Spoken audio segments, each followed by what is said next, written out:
रामदेव जी, आपने supreme court में झूठ क्यों बोला? रामदेव जी, सुप्रीम कोर्ट में झूठ क्यों बोला आपने?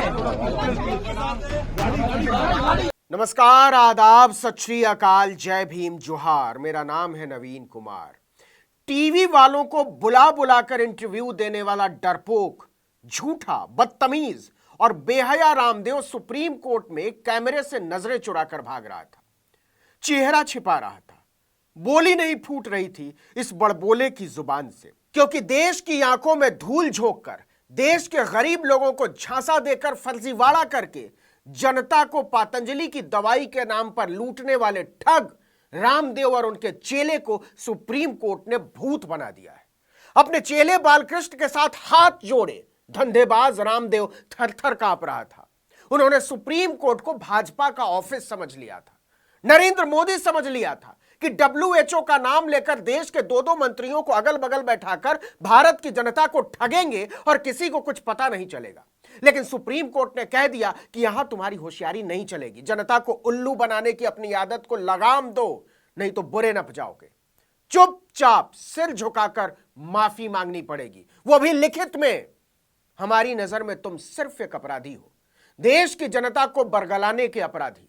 इसके बाद से ही नरेंद्र मोदी को राज ऋषि कहने वाला योग ऋषि बिलबिलाया हुआ है, और उनका चेला तो पूछिए मत।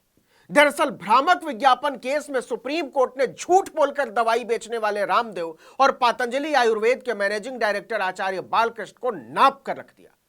आपको पता ही होगा, पिछले दिनों खबर आई थी कि सुप्रीम कोर्ट की फटकार के बाद पतंजलि ने माफी मांगने का फैसला किया, लेकिन इसमें भी सलवारी बाबा ने होशियारी कर दी। लेकिन कोर्ट को भाजपा और जनता समझने के चक्कर में चोर की दाढ़ी में तिनका निकल आया। आपको बता दें कि भ्रामक विज्ञापन केस में रामदेव और आचार्य बालकृष्ण के खिलाफ अदालत की अवमानना के मामले पर सुप्रीम कोर्ट में जस्टिस हिमा कोहली और जस्टिस एहसानुद्दीन अमानुल्लाह की बेंच में सुनवाई थी। सुनवाई शुरू होते ही रामदेव और बालकृष्ण की तरफ से पेश वकील बलबीर सिंह ने सुप्रीम कोर्ट को बताया कि हुजूर हलफनामा दाखिल कर दिया गया है, माफीनामे वाला। इस पर बेंच ने पूछा कि रामदेव का हलफनामा कहां है। इस पर बलबीर सिंह ने कोर्ट से कहा कि योग गुरु माफी मांगने के लिए खुद यहां मौजूद है, साक्षात, लेकिन भीड़ की वजह से कोर्ट रूम नहीं आ पाए हुजूर। इस पर बेंच तमतमा उठी और कहा कि यह होशियारी यहां नहीं चलेगी, यह कोई तरीका नहीं होता। इन्हें 2 माफीनामे दाखिल करने को कहा था लिखित, लेकिन एक ही किया गया है। रामदेव ने दाखिल ही नहीं किया। होशियारी समझिए। कोर्ट ने कहा आप समझने को तैयार नहीं है, हमने पहले ही कंपनी और MD को जवाब दाखिल करने को कहा था। जब जवाब दाखिल नहीं किया गया तब अवमानना नोटिस जारी किया। कोर्ट का रुख देखकर मोदी के मंत्रियों के सामने झूठ बोलकर बूटी बेचने वाले रामदेव और बालकृष्ण की झुरझुरी छूट गई। कोर्ट की सख्ती के बाद वकील बलबीर सिंह माफीनामा पढ़ने लगे। इस पर कोर्ट और तमतमा गया और कहा कि ऐसे मामलों में आदेशों का उल्लंघन करने वाला खुद माफी मांगता है, हमें रामदेव के वकील का माफीनामा नहीं सुनना। जस्टिस अमानतुल्लाह ने खिंचाई करते हुए कहा कि आप अपने ही जाल में फंस गए हैं, पहले किसी वकील को नहीं आना चाहिए था। हम यहां एडवोकेट बलबीर सिंह का माफीनामा सुनने के लिए नहीं है। पहला आदमी वो होना चाहिए जिसकी जुबान पर माफी हो। माफी तो रामदेव को ही मांगनी होगी। इतना ही नहीं, जस्टिस अमानतुल्लाह ने सवाल उठाया कि आपने कहा था कि एयर टिकट अटैच्ड है, लेकिन यहां तो कुछ भी नहीं है। आप कह रहे हैं कि दस्तावेज है, वो भी नहीं है। जस्टिस हिमा कोहली ने कहा कि आप कह रहे हैं दस्तावेज अटैच किए गए हैं, लेकिन दस्तावेज हम देख रहे हैं बाद में तैयार किए गए हैं। यह साफ तौर पर झूठी गवाही का मामला है रामदेव के खिलाफ, बालकृष्ण के खिलाफ, और हम दोनों के खिलाफ झूठी गवाही का केस दर्ज कर रहे हैं। हम रजिस्ट्रार को दोनों के खिलाफ झूठी बयानबाजी का केस चलाने का निर्देश देते हैं, आप तैयार रहिएगा। जस्टिस अमानतुल्लाह ने मामले में पेश हुए सॉलिसिटर जनरल तुषार मेहता से कहा कि हमें मानहानि के मामले में असिस्ट कीजिए।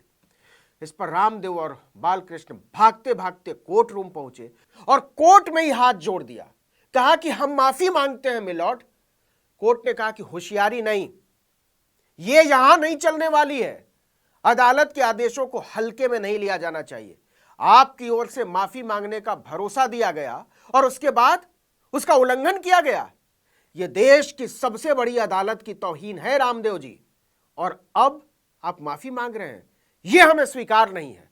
सुप्रीम कोर्ट ने रामदेव, बालकृष्ण और पातंजलि की धज्जी उड़ाकर रख दी और कहा कि आप देश की सेवा करने का बहाना मत बनाइए। सुप्रीम कोर्ट हो या देश की कोई भी अदालत, आदेश का पालन करना ही होगा, होना ही चाहिए। आप कोर्ट से ऊपर नहीं है। रामदेव को झाड़ लगाते हुए कोर्ट ने कहा कि आपकी माफी पर्याप्त नहीं है। सुप्रीम कोर्ट में सुनवाई चल रही थी और उधर पातंजलि विज्ञापन छापे जा रहा था। आपका मीडिया विभाग आपसे अलग नहीं है। आपने ऐसा क्यों किया? आपको नवंबर में ही हमने चेतावनी दी थी, इसके बावजूद आपने प्रेस कॉन्फ्रेंस की। आपको बता दें कि 21 नवंबर को कोर्ट ने चेतावनी दी थी और अगले ही दिन बालकृष्ण और रामदेव दोनों मीडिया में डींगे हाँक रहे थे, शेखियां बगार रहे थे। सुप्रीम कोर्ट ने इस पर भी रामदेव की जमकर क्लास लगाई और कहा कि रामदेव ने कोर्ट के आदेश के 24 घंटे के भीतर प्रेस कॉन्फ्रेंस की। पातंजलि के विज्ञापन में आप प्रमोटर के तौर पर पेश होते हैं। यह विज्ञापन प्रकाशित करवाना दिखाता है कि आपके मन में कोर्ट के प्रति कैसी भावना है। अब 2 महीने के बाद अदालत में आप आए हैं। ये कोई मजाक चल रहा है क्या? इस पर रामदेव को पसीना आ गया। रामदेव के वकील ने कहा, भविष्य में ऐसा नहीं होगा मिलॉर्ड। पहले जो गलती हो गई उसके लिए माफी मांगते हैं। इसके बाद रामदेव ने अलग से इसके लिए माफी मांगी और कहा कि मैं अपने आचरण के लिए शर्मिंदा हूं। हमसे गलती हो गई हुजूर। हम इससे मुंह नहीं मोड़ रहे हैं, छिपा नहीं रहे हैं। हम इसको स्वीकार करते हैं कि गलती हो गई और बिना शर्त के हाथ जोड़कर माफी मांगते हैं। अब ऐसी गलती नहीं होगी जज साहब। सुप्रीम कोर्ट ने कहा कि हम अवमानना की कार्यवाही करेंगे। ऐसी माफी स्वीकार नहीं है। आपने माफी भी शर्तों के साथ मांगी, अगर मगर के साथ। आपने क्या किया है इसका अंदाजा है आपको? आपने कोर्ट में हलफनामा देने के बाद भी अदालत की तौहीन की है। यह बर्दाश्त के लायक नहीं है। इस पर रामदेव के वकील हाथ जोड़कर फिर से माफी मांगने लगे। इस पर भी जस्टिस हिमा कोहली नहीं पसीजी। उन्होंने कहा कि यह पूर्ण अवमानना है। आपको अदालत को दिए गए वचन का पालन करना ही होगा। आपने हर सीमा तोड़ दी है। देश सेवा के नाम पर आपने अदालत को ही मजाक बना दिया। आपको बता दें कि पहले भी जस्टिस हिमा कोहली और जस्टिस ए अमानतुल्लाह की पीठ आदेशों का पालन न करने के लिए रामदेव को फटकार लगा चुकी थी। नवंबर में कोर्ट ने पातंजलि से यहां तक कह दिया था कि अगर आदेशों का पालन नहीं किया जाता है तो जांच के बाद कंपनी के तमाम प्रोडक्ट्स पर अलग अलग 1-1 करोड़ का जुर्माना लगाया जाए। आपको बता दें कि इंडियन मेडिकल एसोसिएशन ने 17 अगस्त 2022 को दायर याचिका में कहा था कि पातंजलि ने कोविड वैक्सीनेशन और एलोपैथी के खिलाफ नकारात्मक प्रचार किया, मिथ्या प्रचार। वहीं पातंजलि की बूटी बेचने के लिए झूठे दावे किए, फर्जीवाड़ा किया। जस्टिस हिमा कोहली ने तुषार मेहता से कहा कि जिस तरह से दूसरों की निंदा की गई वो चौंकाने वाला है। उन्होंने दूसरों का मजाक उड़ाया। आपने ट्रांसक्रिप्ट देखी है? पिछली सुनवाई में बेंच ने साफ साफ कहा था कि पातंजलि भ्रामक दावे करके देश को धोखा दे रहा है कि उसकी दवाएं कुछ बीमारियों को ठीक कर देंगी, जबकि इसका कोई ठोस प्रमाण उसके पास नहीं है। एविडेंस बेस्ड मेडिसिन के नाम पर बेचता रहा है रामदेव।